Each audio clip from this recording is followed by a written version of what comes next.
दोस्तों आपके पास अकाउंट है प्राइवेट बैंक में तो आप बहुत बड़ी मुसीबत में फंसने वाले हैं या फंस गए हैं, तो मैं इसका सॉल्यूशन भी बताने वाला हूं।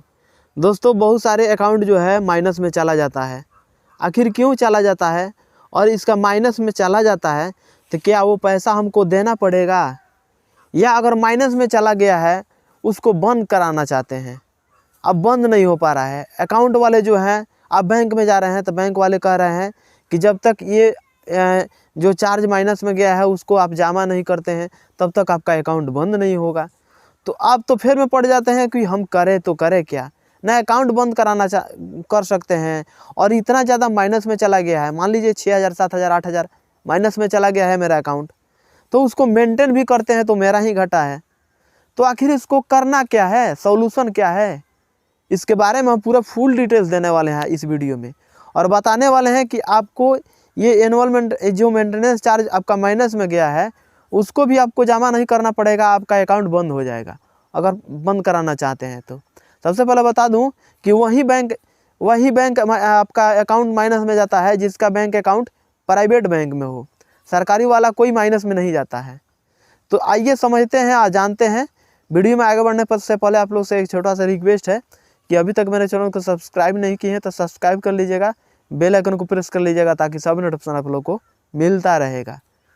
दोस्तों मैं अपनी कहानी बता देता हूँ कि मैं एक बैंक में जॉब करने गया था, उसमें मेरा अकाउंट खुलवा दिया गया, कंपनी ने खुलवा दिया HDFC में, और वो सैलरी अकाउंट था। लेकिन जब मैं वहाँ से जॉब छोड़ा तो उसमें मेरा जो HDFC के अकाउंट था वो सेविंग अकाउंट नहीं था, सैलरी अकाउंट था। तो वो सैलरी अकाउंट का नियम है कि अगर 2 महीने तक आपका सैलरी नहीं आता है उसमें, अगर आप उसमें अकाउंट में पैसा नहीं डालते हैं तो वो कन्वर्ट हो जाता है सेविंग अकाउंट में, और सेविंग अकाउंट में जब कन्वर्ट होता है तो उसका भी कुछ चार्ज जोड़ लेता है, और प्लस में एनुअल मेंटेनेंस चार्ज और प्लस में नॉन मेंटेनेंस चार्ज सब जोड़ करके आपका माइनस में चला जाता है। अगर उस खाता को उस अकाउंट को आप यूज नहीं कर रहे हैं, उसमें पैसा नहीं डाल रहे हैं, तो उस प्रकार से इतना माइनस में चला जाएगा। अगर बाद में अगर सपोज दैट कहीं से पैसा उसमें मंगा ले रहे हैं तो वो माइनस में चला जाएगा, वो भी पैसा आपका कट जाएगा। आप बैंक में दौड़ते रह जाइए, कहीं कंप्लेन करते रह जाइए, वो पैसा आपको मिलने वाला नहीं है। ऐसा ही हुआ था मेरे साथ। मेरा अकाउंट माइनस में था, हमको मालूम नहीं था, 3500 रुपया उसमें हम ट्रांसफ़र कर लिए कि भाई ये खाता कितना दिन से यूज नहीं कर रहा हूँ, इसको मैं अब चलता हूँ, इसको स्टार्ट करता हूँ चलाना। लेकिन जो मेरा 3500 पैसा था उस कट कर लिया। कट करने के बाद से भी 1400 रुपये मेरा माइनस में अकाउंट दिखा रहा था जब उसको चेक किया। तो इस प्रकार से हम बैंक में गए, बैंक में कंप्लेन किए, बैंक वाले ने नहीं सुने। उसमें जैसे कि दोस्तों अगर आपके साथ ऐसा हो रहा है या होने वाला है तो मैं आप लोग को इसमें वीडियो में पूरा सोल्यूशन बताऊंगा। खास करके 2-3 बड़े बड़े बैंक का नाम बता रहा हूं, जैसे फर्स्ट में हो गया HDFC, दूसरा में हो गया एक्सिस बैंक और तीसरा होगा ICICI बैंक। तो ये 3 बैंक है जो कि अगर आपका अकाउंट मेंटेन नहीं रखते हैं तो इसमें माइनस में चला जाता है। तो अगर आपका भी अकाउंट माइनस में है या अगर आपका इसमें अकाउंट है तो नहीं तो मेंटेन करके रखिए, नहीं तो आपका माइनस में जाने वाला है। अगर माइनस में चला गया है सपोज दैट, तो इसका सॉल्यूशन क्या है मैं बता रहा हूँ। दोस्तों जैसे कि आप लोग को मान लीजिए कि ये माइनस में चला गया है, तो RBI का रूल कहता है कि कोई भी बैंक में अगर किसी क्लाइंट का अकाउंट है तो उसमें आपका हक नहीं है कि आप उस अकाउंट को माइनस में कर दें, चाहे लेन देन करे या ना करे। हाँ, अगर स्टैंडर्ड अकाउंट है तो उसमें एनुअल मेंटेनेंस चार्ज आप ले सकते हैं जिसका बैंक का रूल है। तो RBI का रूल यही है कि आपका अकाउंट में माइनस नहीं जा सकता है, नहीं किया जा सकता है, लेकिन बैंक द्वारा किया जाएगा। अगर वहीं बाद में कंप्लेन करिएगा RBI से तो वहाँ पे ये कंपनी बैंक कहेगी कि नहीं ये माइनस में नहीं अकाउंट है आपका, कि ये एनुअल में आप अकाउंट को यूज करिए इसीलिए माइनस में दिखाया गया है। लेकिन वही माइनस अगर आपका पैसा डाल रहे हैं उस अकाउंट में तो आपका पैसा कट जाएगा। तो दोस्तों आपको क्या करना है, इस चीज़ को बैंकिंग लोकपाल में आपको शिकायत करना है। तो आप शिकायत का माध्यम शिकायत का जरिया 2 होगा, एक मेल से कर सकते हैं, एक फ़ोन लगा कर सकते हैं। तो आपको नंबर कहाँ से मिलेगा, तो आपको क्या करना है, जिस स्टेट से आप हैं उस स्टेट का लोकपाल का नंबर निकालना होगा। तो लोकपाल का नंबर कहाँ से निकलेगा? आपको नेट पे सर्च करना है, क्रोम ब्राउज़र से सर्च करें या गूगल से सर्च करें, आपको सर्च करना है बैंकिंग लोकपाल। तो बैंकिंग लोकपाल जब सर्च करिएगा तो उसमें आपको लिस्ट मिल जाएगा, नंबर मिल जाएगा।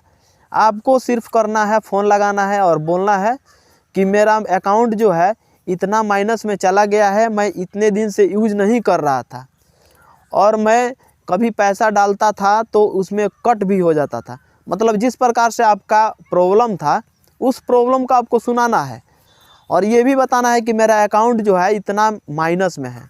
तो उस चीज़ को आप बता दीजिएगा और बताने के बाद से आरबीआई वालों ने उस बैंक पे कार्रवाई करेंगे। 100% रिस्पांस मिलने वाला है और उस पे आपको जो आपका जो रिक्वायरमेंट होगी आपको बताई जाएगी और आप फिर बैंक में जाइएगा और बोलिएगा तो आपका जो अकाउंट है माइनस में नहीं करके जीरो कर दिया जाएगा। माइनस में नहीं रहेगा बल्कि जीरो में आ जाएगा। तो जीरो में आने के बाद से आपका जो चीज़ मिला होगा, चेक बुक मिला होगा, पासबुक मिला होगा, आप बैंक में लेके जाइएगा और जमा करा दीजिएगा। जमा करने के बाद से बोलिएगा मेरा अकाउंट क्लोज कराना है, तो क्लोज हो जाएगा। और नहीं तो अगर उस अकाउंट को चलाना चाहते हैं तो चला भी सकते हैं। लेकिन एक और सॉल्यूशन है आपके पास। अगर आपके पास अकाउंट है माइनस में चला गया है, आप उस पर ध्यान नहीं दे रहे हैं, तो ये सोचिए कि भविष्य में ये माइनस बढ़ते बढ़ते जब लाखों करोड़ों अरबों में हो जाएगा। तो ऐसा कभी नहीं हुआ है और नहीं होगा। उस अकाउंट को अगर क्लोज नहीं कराना चाहते हैं तो आप भूल सकते हैं। हाँ, यही होगा आपके साथ कि फिर दोबारा उस बैंक में अकाउंट नहीं खुलवा सकते हैं। जैसे HDFC का है तो HDFC का बैंक माइनस में आपका अकाउंट जो है चला गया है तो उसमें फिर दोबारा नहीं खुलवा सकते हैं। लेकिन आप उसको भूल सकते हैं, इतना कर सकते हैं कि भूल सकते हैं और भविष्य में आपके ऊपर कोई कार्रवाई नहीं होने वाली है। क्योंकि बैंक से तो आप लोन तो नहीं लिए हैं ना। जब लोन नहीं लिए हैं तो क्या चीज़ का डरना। अकाउंट है अपना माइनस करते रहो, उससे कोई आपको लेन देन नहीं करना है, आपको उस अकाउंट को नहीं चलाना है। अकाउंट आरबीआई यही कहती है कि आप अकाउंट अगर कोई यूज नहीं कर रहा है तो आप फ्रीज कर सकते हैं, जीरो कर सकते हैं, लेकिन माइनस में नहीं कर सकते हैं। तो आरबीआई का रूल जो है बैंक को याद दिला देना है। आई होप कि ये वीडियो जो है पसंद आया होगा। ऐसे ही इन्फॉर्मेशन वीडियो पाने के लिए मेरे चैनल को सब्सक्राइब करके रखिएगा, वीडियो को लाइक कर दीजिएगा। मिलेंगे नेक्स्ट वीडियो में। आज के लिए बस इतना ही। जय।